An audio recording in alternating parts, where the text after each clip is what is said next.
नमस्कार दोस्तों, आइए बात करते हैं आज के मुख्य समाचार में। यूपी से जुड़ी तमाम बड़ी खबरों पर एक बार विस्तार से नजर डालते हैं।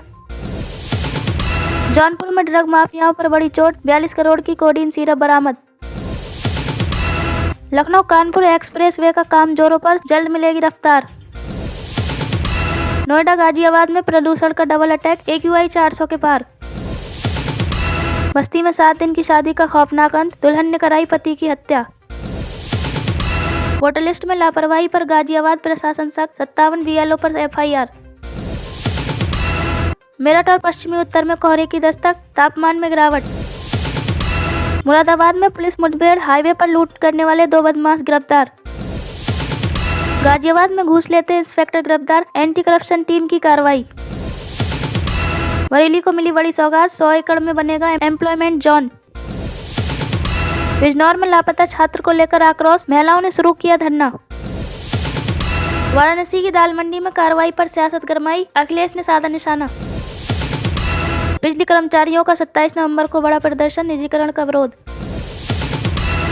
यूपी स्कॉलरशिप आवेदन की आखिरी तिथि बढ़ी, छात्रवृत्ति से वंचित छात्रों को एक और मौका मिला है। समाज कल्याण विभाग ने दसमोत्तर छात्रवृत्ति कक्षा 10 के ऊपर के लिए ऑनलाइन आवेदन की तारीख 26 नवंबर 2025 तक बढ़ा दी है। भारी ट्रैफिक के कारण पोर्टल धीमा चल रहा, जिससे हजारों छात्र फॉर्म नहीं भर पाए थे। अब आप वेबसाइट पर जाकर 26 तारीख तक आवेदन कर सकते हैं। संस्थानों को 29 नवम्बर तक सत्यापन पूरा करना होगा।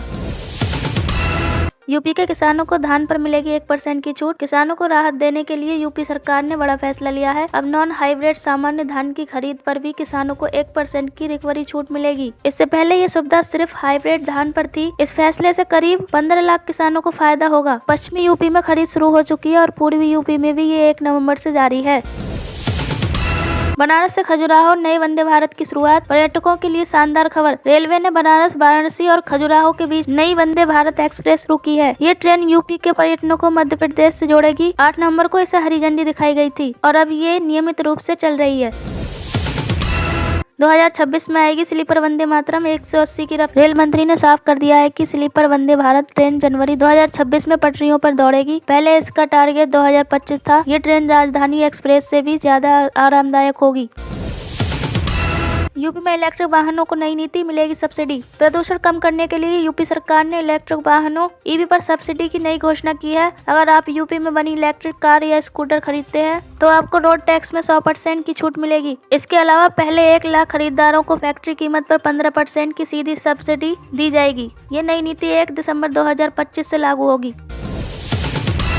पंचायत चुनाव वोटर लिस्ट अब 6 फरवरी को आएगी। चुनाव आयोग ने पंचायत चुनाव की फाइनल वोटर लिस्ट जारी करने की तारीख बढ़ा दी है। अब ये लिस्ट 15 जनवरी की जगह 6 फरवरी 2026 को आएगी। ड्राफ्ट लिस्ट 23 दिसंबर को जारी होगी। इसके साथ ही MLC, शिक्षक और स्नातक चुनाव की फाइनल वोटर लिस्ट भी अब 6 जनवरी 2026 को जारी की जाएगी।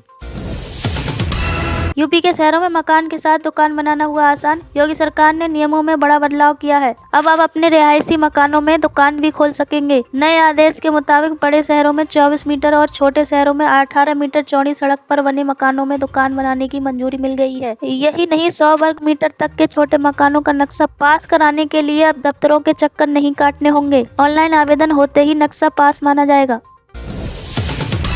अब मोबाइल पर दिखाएगा गांव का नक्शा, घर बैठे पहचाने अपनी जमीन। गांवों में जमीन विवाद अब इतिहास बनाने वाले हैं। यूपी सरकार एक नई क्रांति लेकर आई है। अब आप गूगल मैप की तरह ही अपने गांव, खेत और घर का नक्शा ऑनलाइन देख सकेंगे। सैटेलाइट मैपिंग के जरिए 15 से 30 सेंटीमीटर की सटीकता के साथ हर इंच जमीन मापी जा रही है। राजस्व परिषद अगले 3 से 4 महीनों में एक ऐप लॉन्च करेगा, जिससे आप मैप लगाकर सीधे अपने खेत तक पहुँच सकेंगे। कर्नाटक के बाद यूपी ऐसा करने वाला एक बड़ा राज्य बनने जा रहा है।